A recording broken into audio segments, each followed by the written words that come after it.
বিসমিল্লাহির রহমানির রহিম। ভাই ও বোনেরা, যে যেখান থেকে আমাকে দেখছেন এবং শুনছেন, আপনাদের সবাইকে আমার সালাম, আসসালামু আলাইকুম। আশা করি আপনারা ভালো আছেন, আমিও ভালো আছি। UK property gossip by Tasmina YouTube চ্যানেলের পক্ষ থেকে জানাই শুভেচ্ছা। এখন আপনাদের সাথে যে বিষয়টি নিয়ে কথা বলতে চাচ্ছি সেটা হলো যে বর্তমানে বাংলাদেশে যে পরিবেশ আছে, রাজনৈতিক পরিবেশ, যে পরিস্থিতি চলছে, এর ভেতরে আওয়ামী লীগের যারা নেতা আছে, বিশেষ করে ছোট ধরনের নেতা, মাঝারি ধরনের নেতা, এরা আসলে খুব একটা ভালো নেই। এরা খারাপ একটা অবস্থার মধ্যে বর্তমানে দিন যাপন করছে।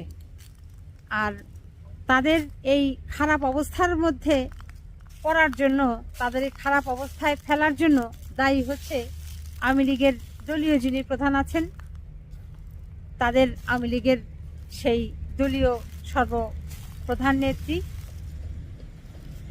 শেখ হাসিনা। তিনি নিজেই এর জন্য দায়ী।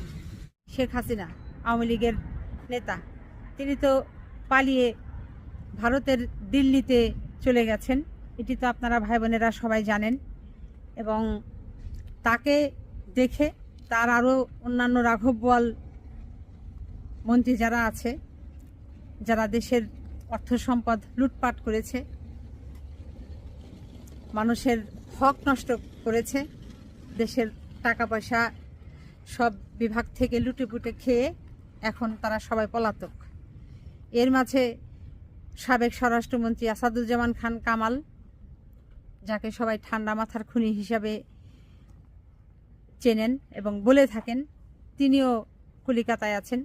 তার সাথে আরও বেশ কয়েক ডজন খানেক মন্ত্রী, প্রতিমন্ত্রী, উপমন্ত্রী, এরা সবাই কলিকাতাতেই বর্তমানে অবস্থান করছেন।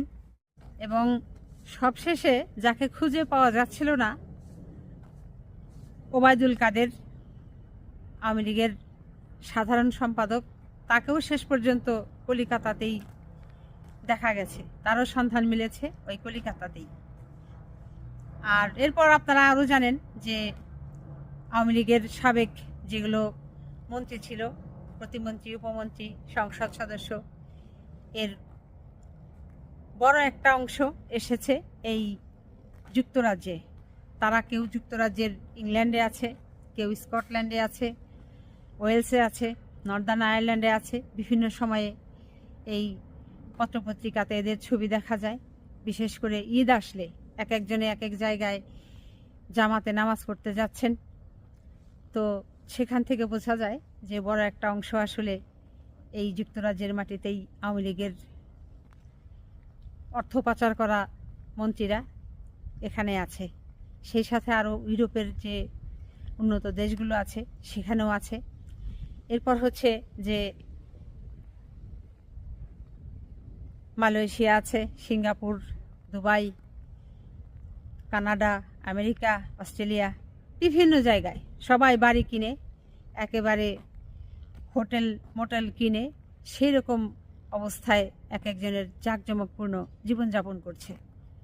মাঝখান থেকে এখন ওই ফাটা বাসের ভেতরে আটকা পড়েছে আওয়ামী লীগের মাঝারি ধরনের নেতারা, ছোট নেতারা কিংবা পাতি নেতারা।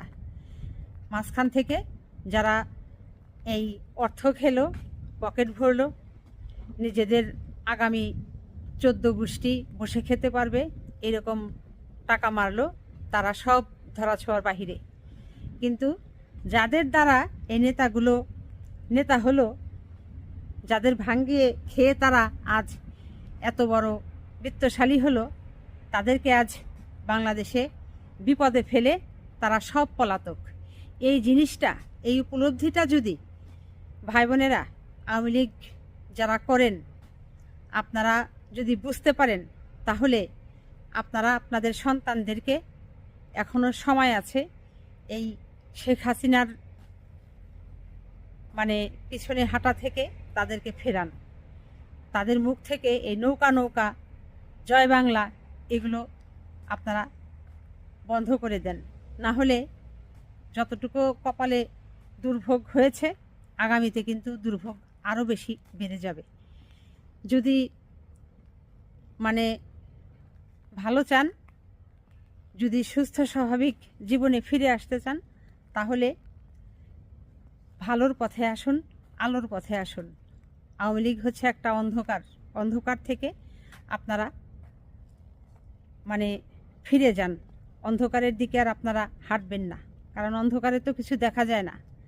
আর এই না দেখা যাওয়ার কারণে হোঁচট খেয়ে হাত পা ভাঙার সম্ভাবনা খুব বেশি। যে কারণেই বলছি যে এখন আর এই আওয়ামী লীগের নাম জপে কোনো লাভ নাই। যদি জীবনে উন্নতি চান, পরিবারের উন্নতি চান, তাহলে আপনারা দয়া করে এই শেখ হাসিনার পিছ ছেড়ে দিন। এবং তিনি মাঝে মাঝে যে বিভিন্ন বক্তব্য দেন, বয়ান দেন, সেগুলো আপনারা অনেকেই আবেগের বশে ফলো করতে চান। ওগুলো শুনে লাভ দিয়ে একেবারে বের হয়ে পড়েন। আপনারা এতটুকু কি বুঝেন না যে আপনারা কত বড় একটা বিপদের ভিতরে এখন আপনারা দিন অতিবাহিত করছেন? এই যে আজও তো দেখলাম পত্রপত্রিকাতে প্রকাশ হয়েছে যে সন্দ্বীপ উপজেলার আওয়ামী লীগের একজন থানা সভাপতি তিনি বাড়িতে থাকতে পারছেন না। গত 15-16 বছরে বিভিন্ন ধরনের আকাম কুকাম করেছেন, মানুষের সাথে দুর্ব্যবহার করেছেন, অর্থ মেরেছেন, যতটুকু সম্ভব একজন থানা পর্যায়ের আওয়ামী লীগের নেতা যে পরিমাণ ক্ষমতা থাকে সেটার অপব্যবহার করেছেন। যার ফলে এখন কি হয়েছে যে তিনি এলাকা ছেড়ে দিয়ে শ্বশুরবাড়ি নোয়াখালী হাতিয়াতে এসেছেন। আর এখানে এসেও রক্ষা নেই, পুলিশ আটক করেছে। শুধু তাকে নয়, তার সাথে আরও আওয়ামী লীগের প্রায় 20 জনকে আটক করেছে। তো এখন আওয়ামী লীগের অবস্থা হলো এই, যেখানেই যাচ্ছে সেখানেই লোকজন আঙুল দিয়ে দেখিয়ে দিচ্ছে যে অমুক জায়গা আওয়ামী লীগের অমুক আছে, একে ধরা হোক। যে কারণেই বলছি যে এই আওয়ামী লীগ করে আপনাদের কি লাভটা হলো বলেন? যাদেরকে আপনারা ভোট দিয়ে নেতা বানালেন, সেই নেতারা পকেট ভারী করে দেশের অর্থ সম্পদ লুটপাট করে পাচার করে খেয়ে যার যার মতো চলে গেছে। আপনাদের দিকে তাদের কোনো খেয়াল ছিল না। আর 2-4টা অবশ্য ধরা খেয়েছে, এখন জেলে আছে, বিচার হবে, শাস্তি পাবে। সারা বাংলাদেশের মানুষ তাদের সেই কি শাস্তি হয়, কি সাজা পায়, সেটার জন্য অপেক্ষা করছে। তো যা হোক ভাই বোনেরা, সবাই ভালো থাকবেন, সুস্থ থাকবেন এবং আমার জন্য দোয়া করবেন। আমার এই চ্যানেলটিতে লাইক, কমেন্ট, শেয়ার এবং সাবস্ক্রাইব করবেন। আসসালামু আলাইকুম, আল্লাহ হাফেজ।